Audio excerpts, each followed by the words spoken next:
Palavra da Verdade, com Hernandes Dias Lopes. Louvado seja Deus.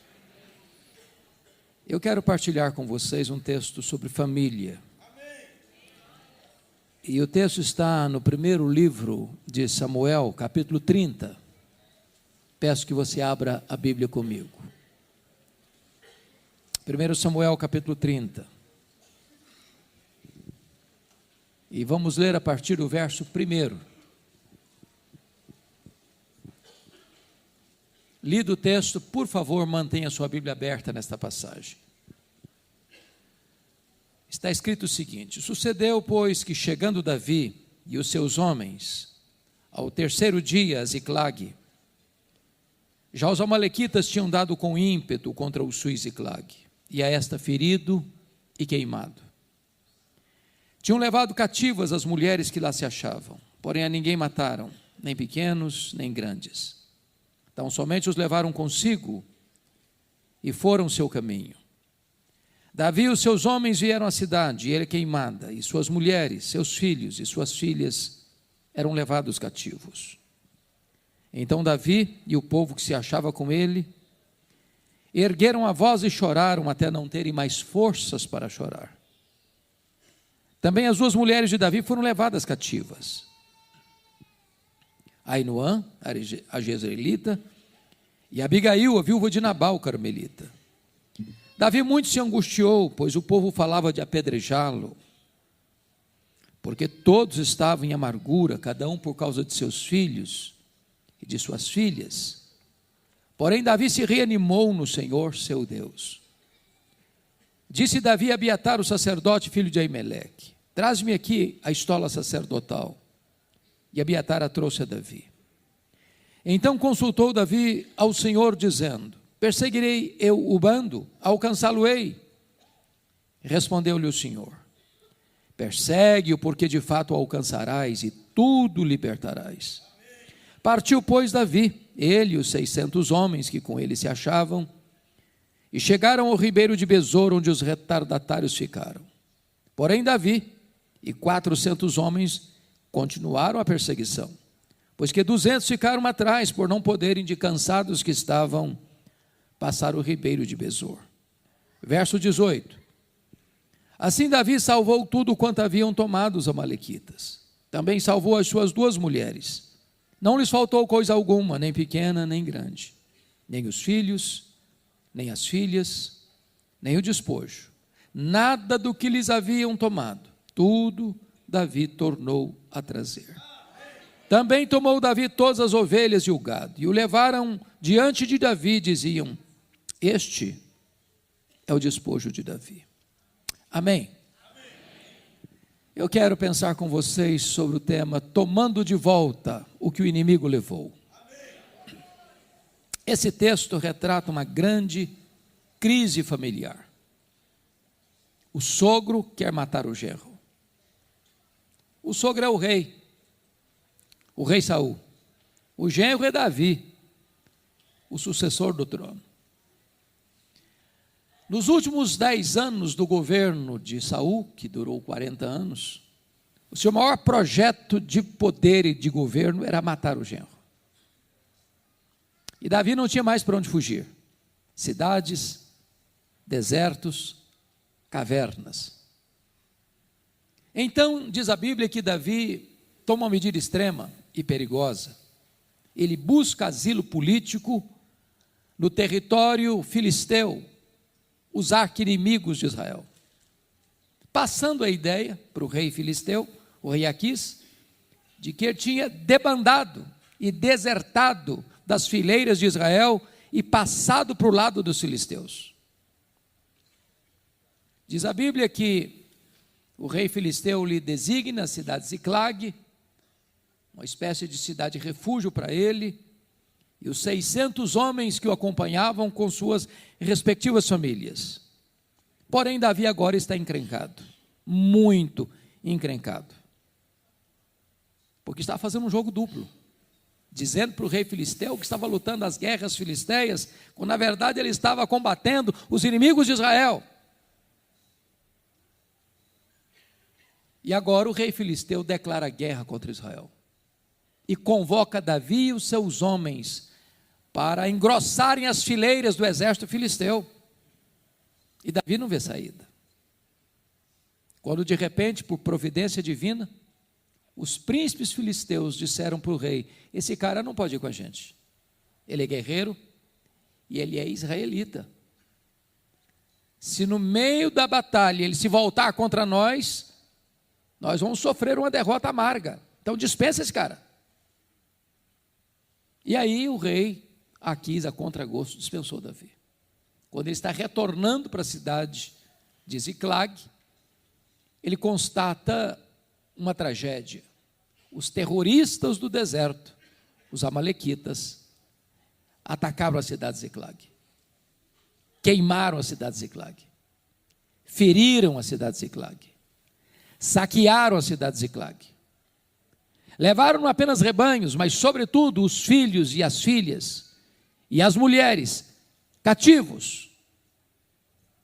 Quando Davi e seus homens olham essa cena de desastre, eles choram até não terem mais forças para chorar. Os aliados de Davi querem apedrejá-lo. Porém, diz a Bíblia, que Davi se reanimou no Senhor seu Deus e clamou a Deus em oração, fazendo uma das orações mais curtas da Bíblia, apenas 2 perguntas: perseguirei eu o bando? Alcançá-lo-ei? E Deus respondeu: persegue, Davi, o inimigo, persegue, porque tudo que o inimigo tomou de você, você vai trazer de volta. Diz a Bíblia que Davi foi, que Davi lutou, que Davi venceu, que Davi tomou tudo de volta, as coisas grandes, as coisas pequenas, os filhos, as filhas, as mulheres, os rebanhos, nada ficou nas mãos do inimigo, tudo Davi tornou a trazer. Esta narrativa bíblica, meus irmãos, ensina-nos esta grande batalha que a família enfrenta. Porque nós estamos numa guerra, uma grande batalha.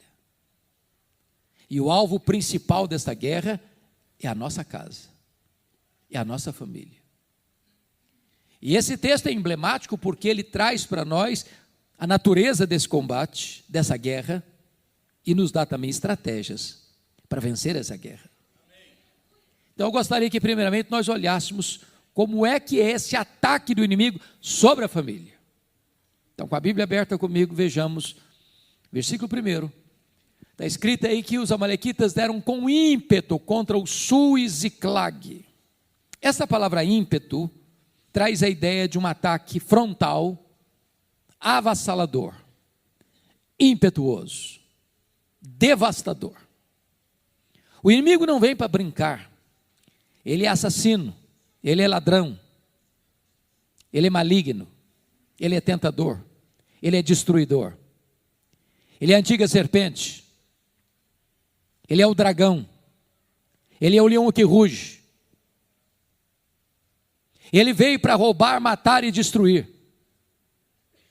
E ele tem, meus irmãos, notoriamente destruído vidas, casamentos, famílias, relacionamentos, destruído vidas, jogado num fosso e num poço escuro. Me permita ilustrar isso. Eu ontem estava pregando para capelães evangélicos e um irmão me conta, um desses capelães me conta uma das histórias mais dramáticas que ele viveu há não muito tempo. Um dos seus colegas de trabalho era um homem que se dizia descrente. E ele tinha uma única filha. E essa filha, passando uma crise pessoal, sentimental, resolve dar cabo da vida, publicamente, ligando suas mídias sociais e tirando a sua vida. Coube a ele comunicar ao pai essa trágica notícia. O pai se dizia ateu, diante daquela cena de dor, se ajoelha em público, ergue os punhos para os céus e diz: se tu existes, Deus, eu te odeio. Sepultou a filha, voltou para casa, ele e a esposa dependuraram numa corda e ceifaram a vida da mesma forma que a filha fizera. Há muitas pessoas sendo destruídas. Eu estava pregando, pastor Jeremias, numa casa em Vitória, e uma mulher chorava muito, muito, convulsivamente. Quando eu terminei de pregar, fui conversar com ela e disse: o que está acontecendo com a senhora? Ela me disse assim: o diabo destruiu a minha vida. E eu perguntei: o que a senhora quer dizer com isso? Ela me respondeu: eu tinha uma família, meu marido, 2 filhos, um bom apartamento, um bom salário, mas não tinha paz na nossa casa. Havia uma nuvem escura sobre a nossa casa. Ela me disse: um dia eu acordei assustada com o grito dos meus filhos. Quando eu me levantei, meu marido não estava do meu lado. Eu corri para a porta estava fechada. Eu bati a porta não se abriu. Eu arrombei a porta e me deparei com um quadro horrível. O meu marido estava apunhalando os nossos filhos. Quando eu entrei no quarto, ele enterrou o punhal sobre o peito e caiu sem vida sobre os corpos ensanguentados dos nossos filhos. Ela me disse: pastor, eu levei toda a minha família para o cemitério. O diabo destruiu a minha vida. Quis a providência de Deus, pastor Jeremias, que ano passado, distribuindo o folheto cada dia, numa das ruas de Vitória, com a equipe, casa em casa, de longe uma mulher me viu, e chamou pelo meu nome, e correu na minha direção. E ela me disse: o senhor não está me conhecendo? O senhor não está me conhecendo? Eu disse: me perdoe, eu não estou conhecendo a senhora. Ela disse: eu sou aquela mulher que eu disse para o senhor há alguns anos que o diabo tinha destruído a minha vida. Pois Jesus me encontrou, pois Jesus me salvou, pois Jesus me libertou, e hoje eu sou uma serva do Senhor Jesus Cristo.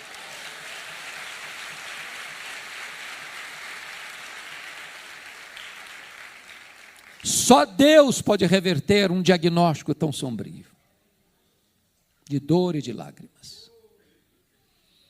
Agora vejam vocês, do verso 1 ainda, que está escrito aí que os amalequitas feriram e queimaram a cidade.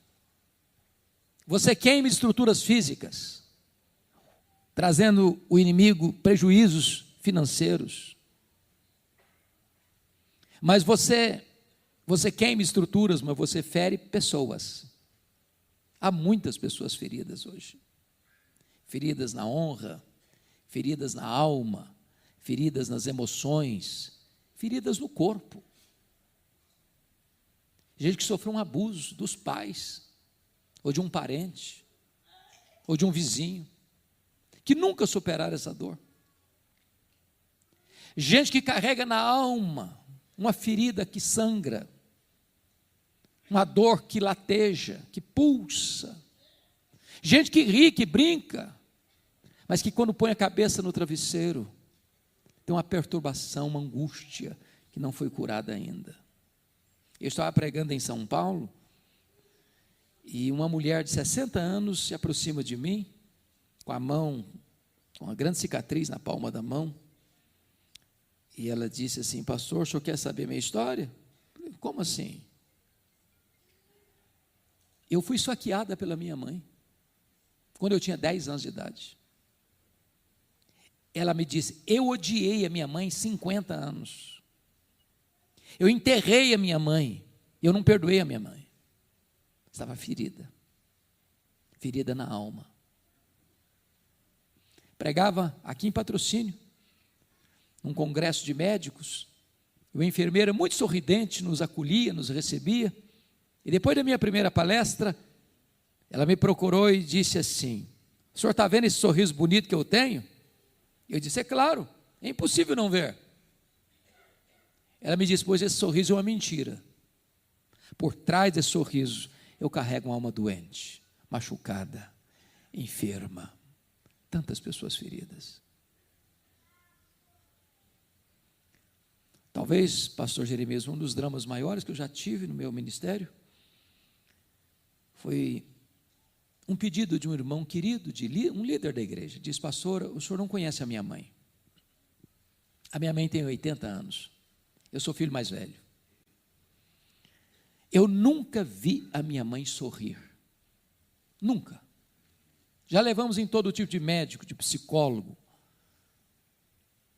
que o senhor possa imaginar. Já foi todo tipo de exame que o senhor possa imaginar. Ninguém diagnosticou a tristeza crônica da minha mãe. O senhor podia orar por ela. Eu falei: eu vou.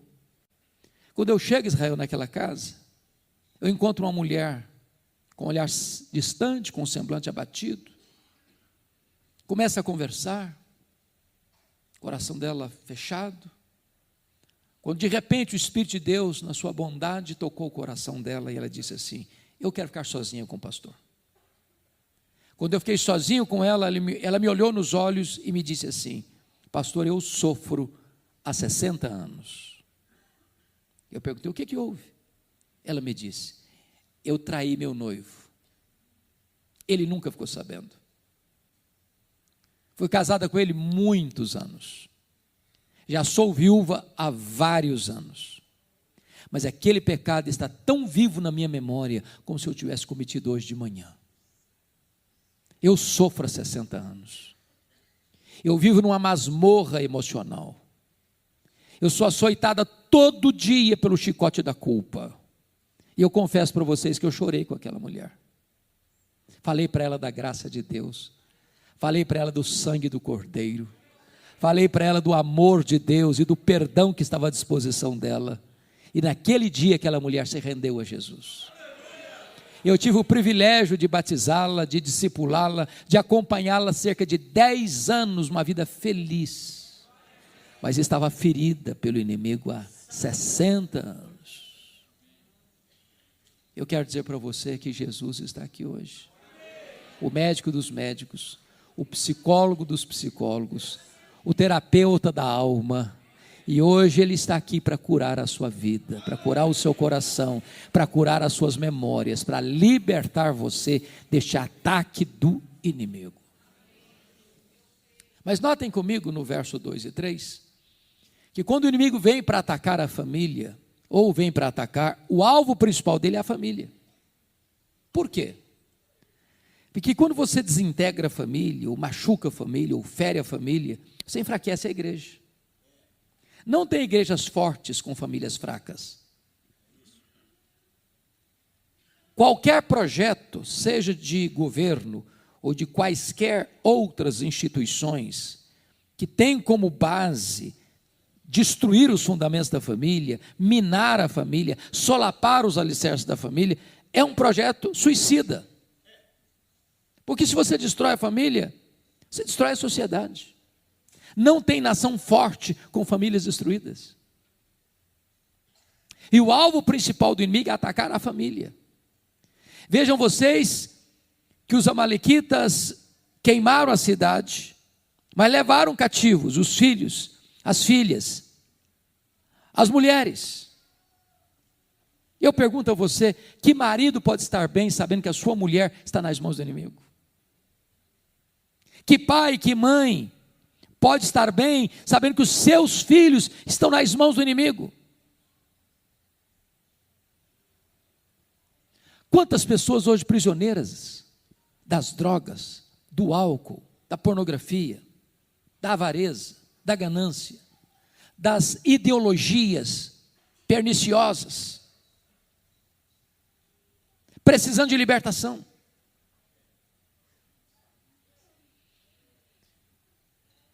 Um dia eu fiquei muito chocado porque um irmão da igreja, trabalhava na área da música, um líder, disse assim para mim: pastor, eu vim comunicar para o senhor que eu estou chutando o balde. Eu falei: o que você quer dizer com isso?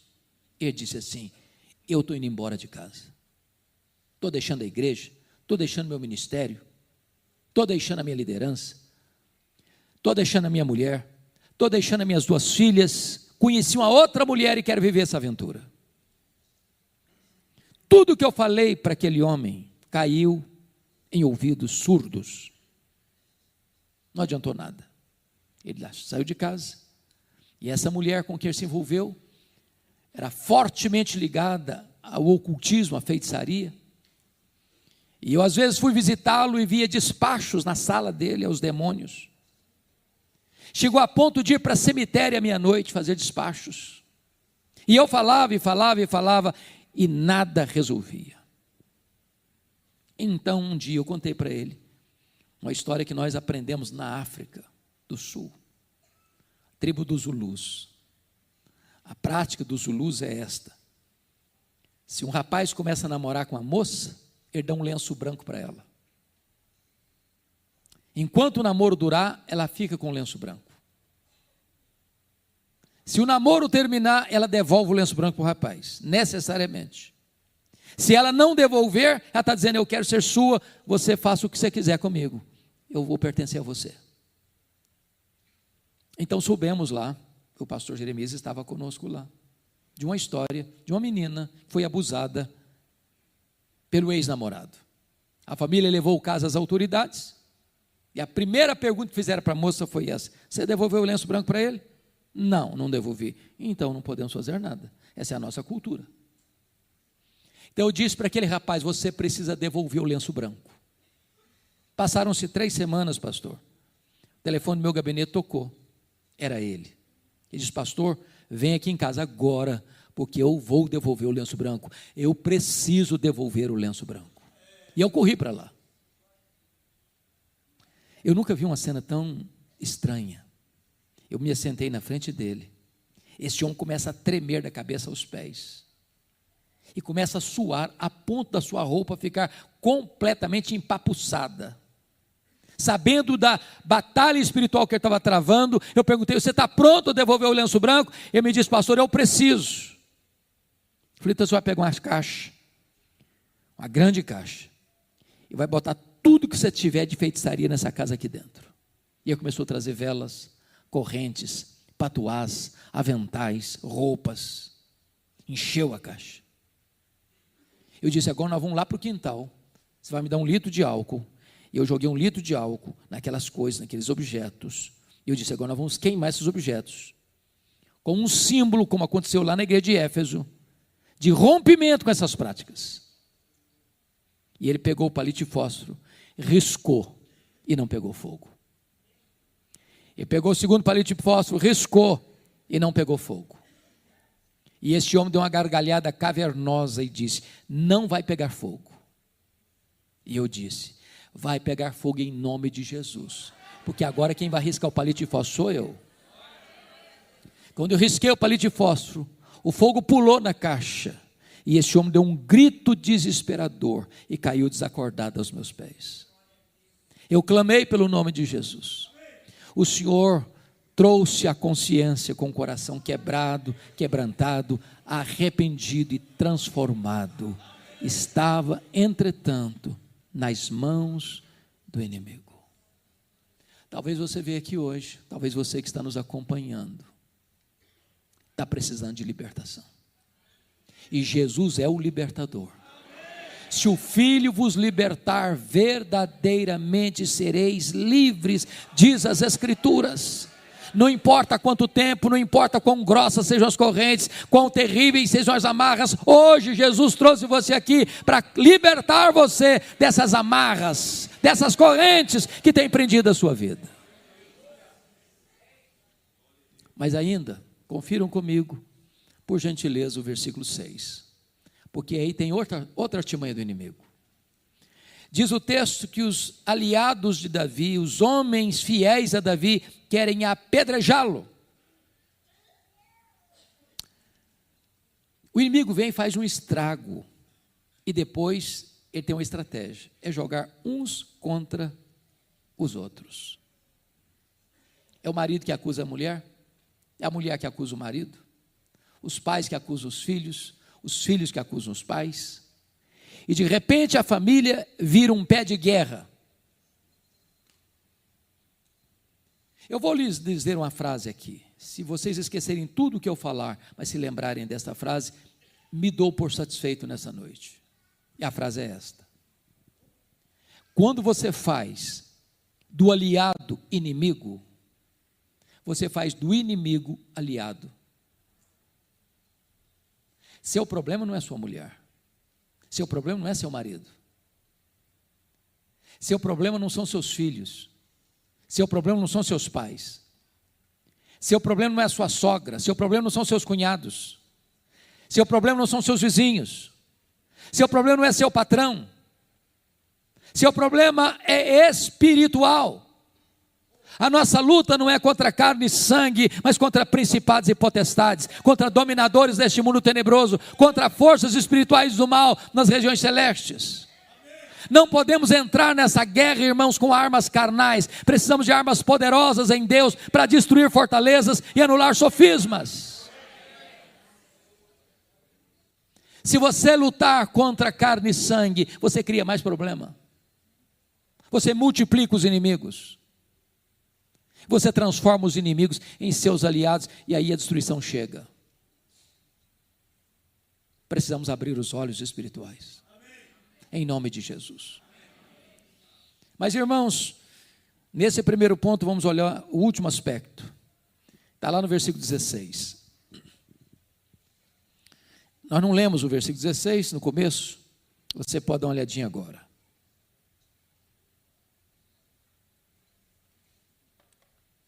Está escrito aí que depois desta humilhante, acachapante derrota que os amalequitas impuseram contra Ziclag, eles estão celebrando, eles estão festejando.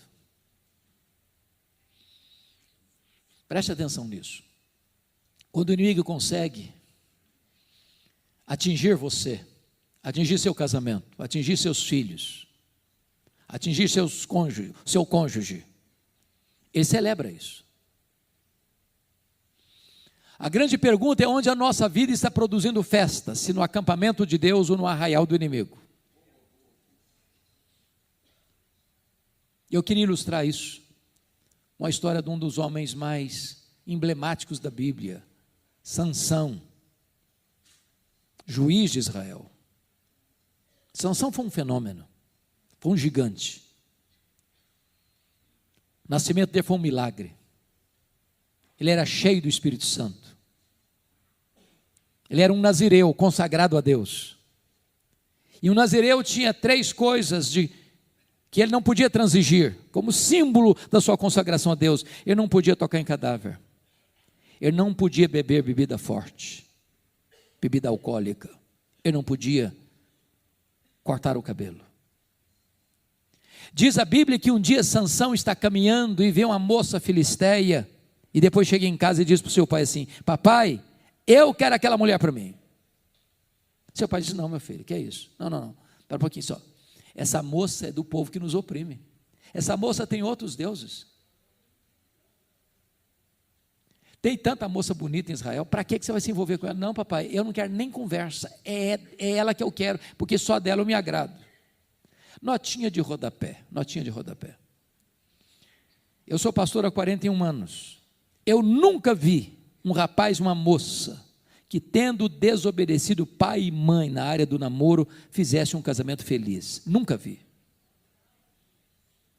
Eu não estou perguntando se o seu pai é quadrado ou redondo, se a sua mãe é quadrada ou redonda. Escute seus pais na área do namoro. Escute. Diz a Bíblia que o Sansão, indo para a casa dessa moça, um leão saiu em cima dele, um leão novo. E diz o texto que ele rasgou o leão como se rasga um cabrito, jogou do lado da história, do lado de fora, do lado do caminho. Quando eu li esse texto, Jeremias, eu fico dando risada. Dou mesmo, sabe por quê? Eu não rasgo nenhum coelho. Quanto mais um cabrito ou um leão. No dia do casamento, com gravatinha borboleta, lá vai o Sansão com a família para a casa da moça. Lembrou da cena, passou por lá. Na caveira do leão morto tinha um enxame de abelhas. E ele enfiou a mão lá dentro do cadáver do leão e pegou um favo de mel e começou a degustá-lo e ainda deu para o pai e para a mãe. Quebrou o primeiro voto ali. procurou doçura no que estava podre, procurou prazer no que era proibido. Ali quebrou o primeiro voto. Cuidado para você não buscar prazer naquilo que é proibido, buscar prazer naquilo que é pecado, buscar prazer naquilo que Deus condena. Aí diz o texto que ele vai para a festa, e dá uma festa de arromba, certamente regada a vinho, a álcool, porque não quis ser diferente dos moços da sua época. Aqui quebra o segundo voto. Agora, nota de rodapé de novo. Meus irmãos, eu não sei como é que é o negócio aqui em Belo Horizonte, mas nas minhas andanças pelo Brasil, eu tenho escutado muitos pastores desesperados, frustrados, tristes. Sabem por quê? Com exceções honrosas, é claro, mas muitos casamentos de crentes hoje têm se transformado numa vergonha. Vergonha. Você sai da igreja, uma linda cerimônia, um sermão maravilhoso, música maravilhosa, e vai para um rico cerimonial, e lá o pau quebra. O pau quebra. A música que rola lá não tem nada a ver com Deus mais não. A altura da música é insuportável, é de arrebentar os tímpanos, ninguém consegue conversar. Bebida alcoólica se serve todas. Lá pelas tantas as luzes se acendem como uma boate, e o povo de Deus bêbado cai na pista de dança, e volta para casa com as pernas trôpegas. Sabe o que é triste, irmãos? É que Sansão não teve peito para dizer o seguinte: eu sou nazireu e a minha festa é diferente. Eu sou diferente. E tem umas conversas por aí que, não, pastor, mas eu convidei uma pessoa muito importante, os meus convidados são muito ilustres, se eu não servir bebida alcoólica, vai ficar muito sem graça. Irmãos, eu já fui em festas de arromba, sem uma gota de álcool. Eu já fui em festa de você ficar constrangido de tanta beleza, de tanta pompa, sem necessidade de ser regada a álcool. O dono da festa é você. Nós não precisamos imitar o mundo, irmãos, para sermos relevantes, para fazermos coisas de bom gosto. Diz a Bíblia que o Sansão propõe uns enigmas esquisitos para a moça, e na verdade ele teve que sair da festa de casamento para matar 30 filisteus, não tem graça nisso, e quando ele volta da matança, o sogrão dele tinha dado a mulher dele para outro homem. Ele ficou irritado, queimou a campina dos filisteus, os seus irmãos o prenderam, e quando foram entregá-lo para os filisteus, ele rompeu as cordas e matou 1000 filisteus com a queixada de jumento, e diz a Bíblia que agora ele desce para Gaza. Ele, um homem de Deus, se deita com a prostituta. Ele sai de Gaza com os pecados, com os portões da cidade nas costas, e com o pecado da cidade no coração. E dali ele deita no colo de uma outra mulher filisteia, e começa a brincar de novo, até que descobre o segredo da força, que não estava no cabelo, a força estava em Deus. O cabelo era apenas um símbolo. O Espírito de Deus se retirou dele, se tornou fraco. Sansão, luz, ficou cego. Sansão, libertador, ficou cativo. Ele que devia trazer glória ao nome de Deus, foi levado a um templo pagão, onde fizeram chacota dele, zombaram a Deus, porque um servo de Deus não levou Deus a sério, produziu festa no acampamento do inimigo e não no arraial de Deus. Isso é um alerta solene para você e para mim. Bom, eu sei que a toada está ruim, e se eu terminasse aqui, a gente ficaria desesperado. A pergunta agora é: o que é que eu vou fazer quando eu percebo que o inimigo está atingindo a minha vida ou a minha casa? Vamos aprender com Davi. Primeira coisa que Davi fez, irmãos, está no versículo 4, olha comigo. Davi chorou até não ter mais forças para chorar.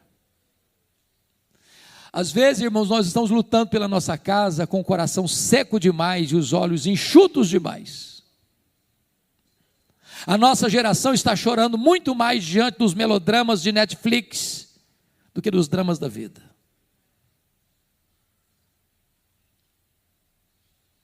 Qual foi a última vez que você chorou pela sua família? Nenhum de nós tem uma família perfeita. Nenhum de nós tem uma família ideal. Todos nós temos pés de barro e telhado de vidro.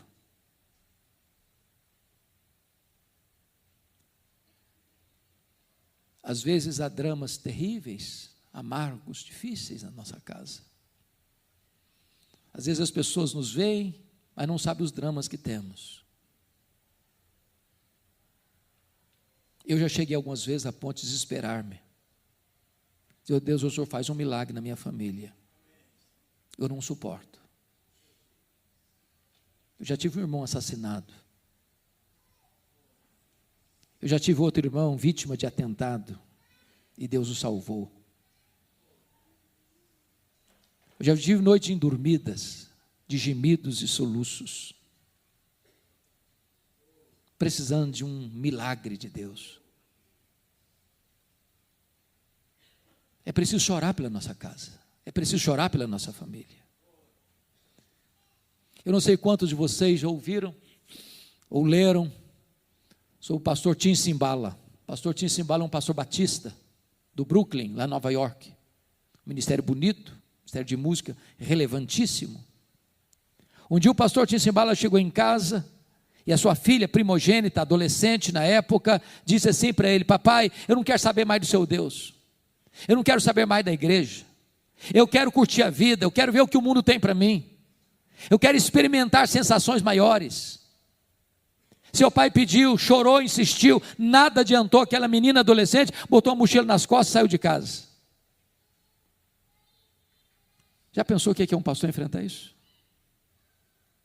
O pastor Simbala pensou em largar o ministério. Ele não tem estrutura emocional. Um dia um colega dele ligou para ele da Flórida e disse: pastor Simbala, esquece essa menina, toca a sua vida, toca o seu ministério, ela não está nem aí com você. Mas como é que um pai esquece uma filha? Como é que uma mãe esquece um filho? Um dia o pastor Simbala está na igreja, numa vigília de oração.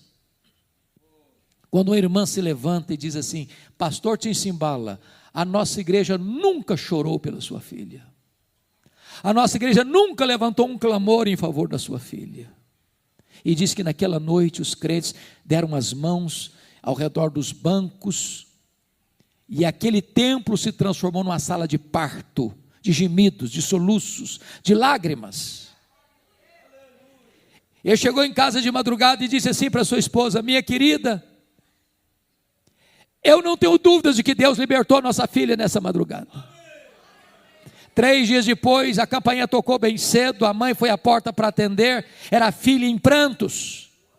E ela entrou porta dentro, foi no quarto onde estava o seu pai, agarrou nas pernas do seu pai e disse: papai, me conte o que é que aconteceu há 3 dias de madrugada. Eu estava em casa, quando de repente eu fui tocada pelo poder de Deus, as escamas caíram dos meus olhos, a dureza do meu coração foi quebrada. Eu estou de volta, meu pai. Volta para Deus, volta para minha família, volta para a igreja. Jesus me libertou.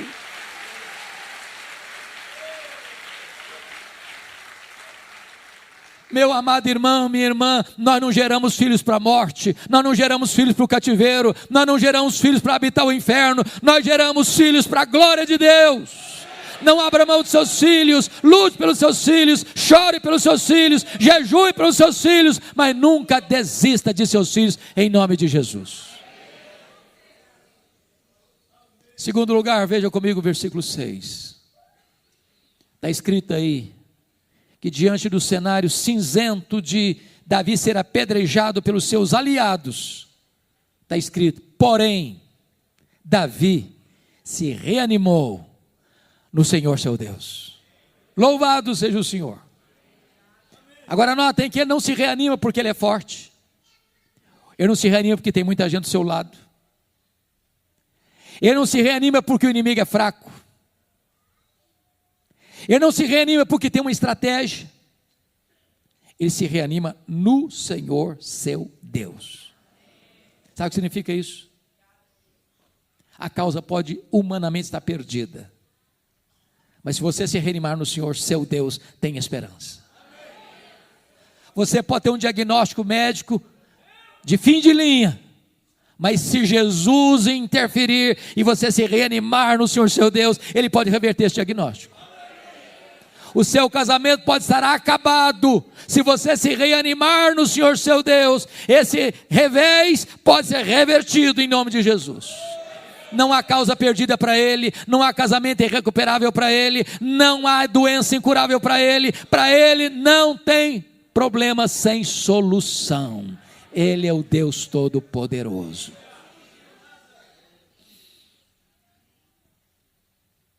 Eu me lembro que há pouco tempo uma irmã da igreja me procurou. E ela disse assim para mim, olhando nos meus olhos: pastor, eu vim comunicar ao senhor que eu estou me divorciando. Eu tomei um susto, porque pensei que o casamento dela fosse um casamento modelo. E eu, recuperado do susto, perguntei: você está se divorciando? Ele disse: eu estou me divorciando, sim senhor. E eu perguntei: por quê? Ela me fuzilou com o olhar e respondeu: secou. Como diz o pastor Jeremias, está claro ou para você botar a legenda? Secou? Uai, filha, se secou, tem esperança para você. Você não leu na Bíblia lá que Deus fez florescer a vara seca de Arão? Ele pode fazer florescer o que está seco no seu coração. A mulher me olhou meio assustada e falou: o senhor está ficando maluco? Eu estou falando para o senhor que morreu, entendeu agora? Falei: se morreu, tem esperança. Você não leu na Bíblia lá que Jesus ressuscita os mortos? Ele faz ressuscitar o que está morto no seu coração. Ela disse: o pastor, o senhor pirou mesmo. Agora o senhor pirou. Eu estou falando para o senhor que acabou, entendeu? Acabou, não tem mais nada. Falei: acabou, não tem mais nada, então tem esperança. Você não leu na Bíblia lá que Deus chama a existência as coisas que não existem? Pois Deus pode trazer de volta o que não tem mais aí no seu coração. Você não vai divorciar, não. Você vai orar comigo um mês. Depois você volta aqui para a gente conversar. Depois de um mês ela voltou. A pessoa diz assim: pastor, acabou a vontade de divorciar. Jesus está restaurando o meu casamento. Com Deus tem esperança. Reanime-se no Senhor seu Deus. Terceiro lugar. Veja comigo os versos 7 e 8. Davi se reanimou no Senhor seu Deus, não com bravatas, não com estratégias carnais. Ele se reanimou no Senhor seu Deus e pôs-se a orar. E para mim, uma das orações mais curtas da Bíblia, quase que diríamos que é uma oração medíocre. Diríamos assim: ele vai orar e diz: ó Deus, perseguirei eu o bando, alcançá-lo-ei, em nome de Jesus, amém.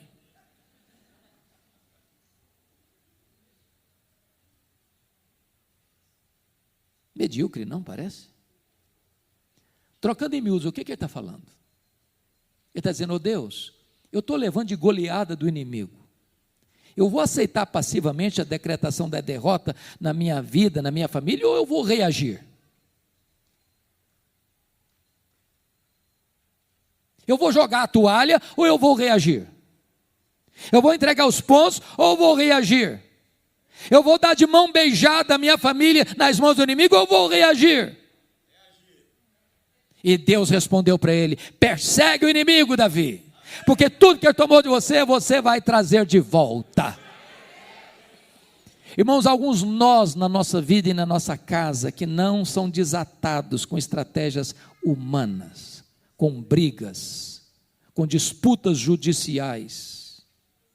Alguns nós na nossa vida só são desatados quando nós ficamos de joelhos, clamando aos céus por um milagre. Um milagre. Preste atenção nisso. O que Deus promete é vitória e não ausência de luta.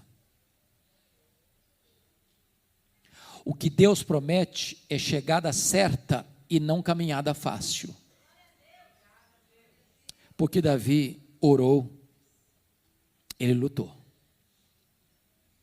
Mas a luta não foi fácil. Foi tão pesada e renhida que 200 homens ficaram para trás de cansados que estavam. Mas quem tem a promessa não vai recuar. Quem tem a promessa não vai desistir. Quem tem a promessa vai avançar. Quem tem a promessa vai lutar. Quem tem a promessa não abre mão da vitória. Quem tem a promessa não deixa nada na mão do inimigo. Diz a Bíblia que Davi foi, que Davi lutou, que Davi venceu, que Davi tomou de volta as coisas grandes, as coisas pequenas, os filhos, as filhas, as mulheres, os despojos, nada deixou Davi nas mãos do inimigo. A pergunta que eu lhe faço nesta noite é esta: o que é que um dia você já teve e que você perdeu? Talvez o seu primeiro amor. Talvez você já botou a sua vida cristã no piloto automático. Talvez você vem para a igreja, volta para casa, semana após semana, mês após mês, ano após ano.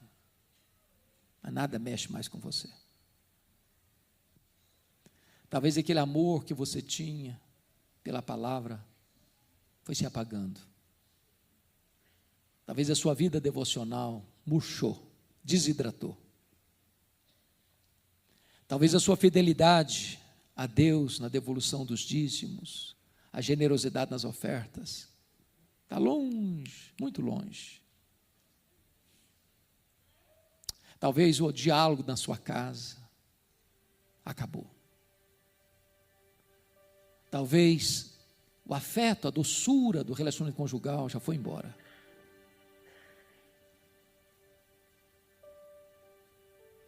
E hoje o Senhor está aqui, dizendo para o seu coração: não deixe nada na mão do inimigo. Tome de volta o que o inimigo levou. O seu Deus é o Deus da restituição.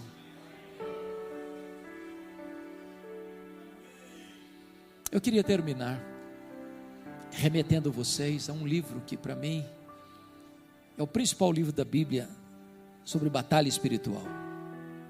É o livro de Êxodo. Porque o Egito é um símbolo do mundo, da escravidão, do pecado. O diabo é um símbolo o faraó é um símbolo do diabo. Moisés é um símbolo do libertador. O Êxodo é um símbolo da redenção. Mas quando Moisés estava tirando o povo do Egito, o faraó fez 4 propostas para tentar impedir o povo de sair. A primeira proposta, Êxodo 8, 25. Não precisa ir embora não. Sirva a Deus no Egito mesmo. Levanta altares aqui mesmo. Você quer ser crente? Tá bom. Você quer servir a Deus? Tudo bem.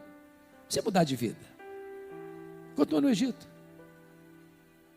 Moisés disse: não, Egito é lugar de escravidão, não, vamos embora. O Senhor está nos libertando. Não queremos ser mais escravos. Aí o faraó partiu para a segunda proposta. Está lá em Êxodo 8, 28. Tá bom, pode ir embora. Mas não vá muito longe não. Fica aqui por perto.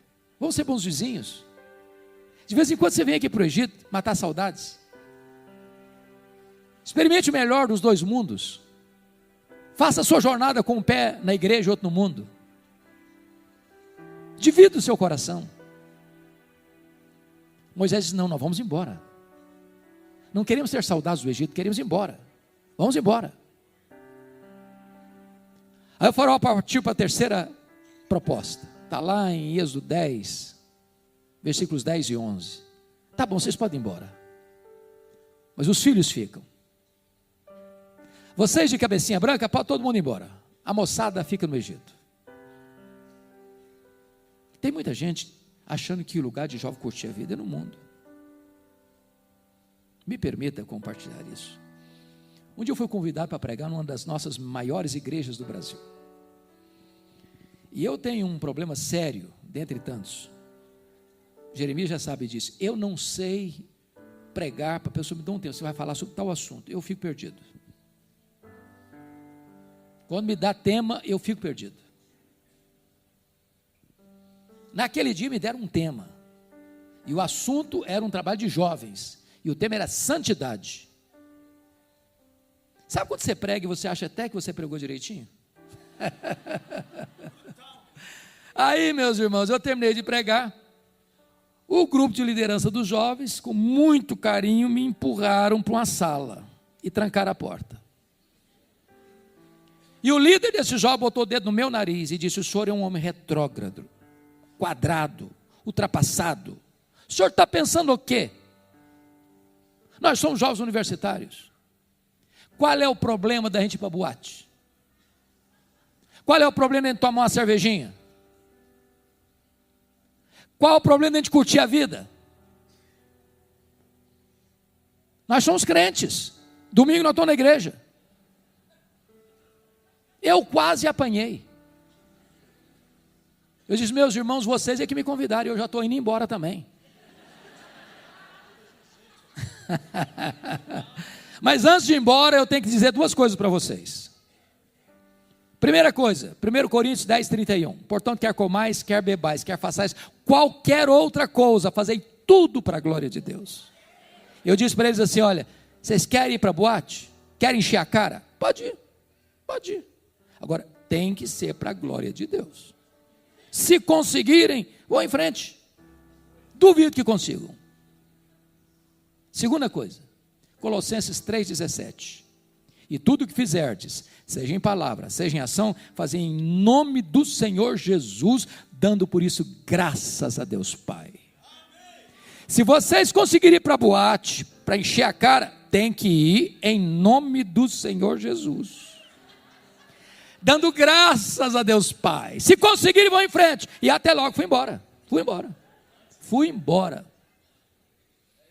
O grande problema de pastor, irmãos, é que pastor costuma ter amnésia. Uns 10 anos depois eu recebi um convite e nem percebi que era para a mesma igreja.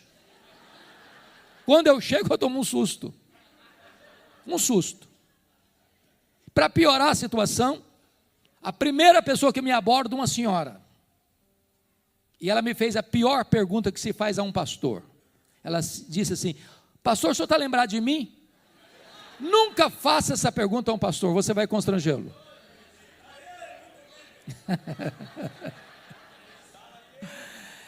Eu olhei, tornei a olhar, olhei de novo, falei: minha irmã, só me perdoa, mas não estou lembrado. Ela disse assim: eu sou a mãe daquele rapaz que botou o dedo no seu nariz. Falei: pronto, não apanhei do filho, vai apanhar da mãe agora. E eu disse: o que aconteceu com seu filho? Ela me disse assim: pastor Hernandes, Deus mudou a vida do meu filho. Naquele dia que o senhor o confrontou, Deus mudou a história dele. Deus transformou o coração dele. O meu filho é um homem de Deus. O meu filho hoje é um homem cheio do Espírito Santo de Deus. Então deixa eu dizer uma coisa para você, rapaz, você moça, você jovem, você adolescente. Lugar de jovem curte a vida não é no mundo não, é na casa de Deus, é na presença de Deus. Porque é na presença de Deus que tem plenitude, alegria e delícias perpetuamente.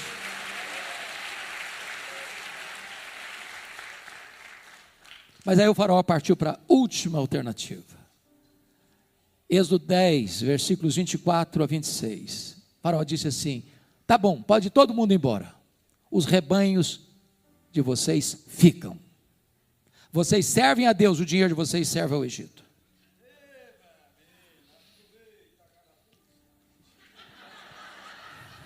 É desse jeito.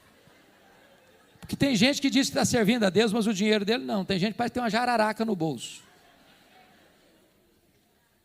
Então, não, entenda isso. Se o seu bolso ainda não foi convertido, possivelmente o seu coração também Ainda não foi. Porque a Bíblia diz que onde estiver o teu tesouro, aí estará o teu coração. A resposta de Moisés a Faraó é emblemática. Faraó queria todos os rebanhos.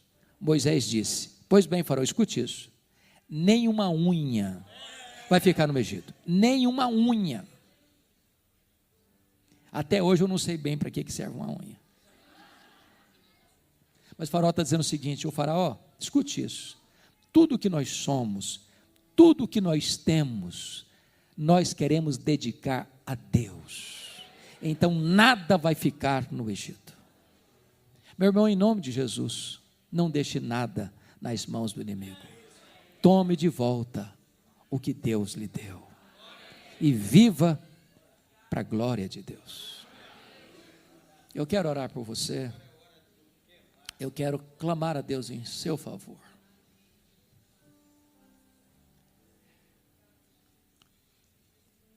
O livro O Monge, o Executivo, tem uma frase que vale o livro para mim. Esse livro diz assim: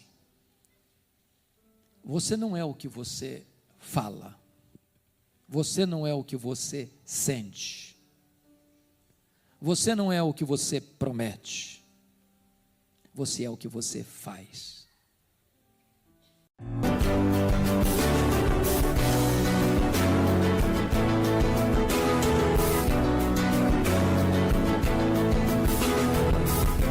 Palavra da Verdade, com Hernandes Dias Lopes.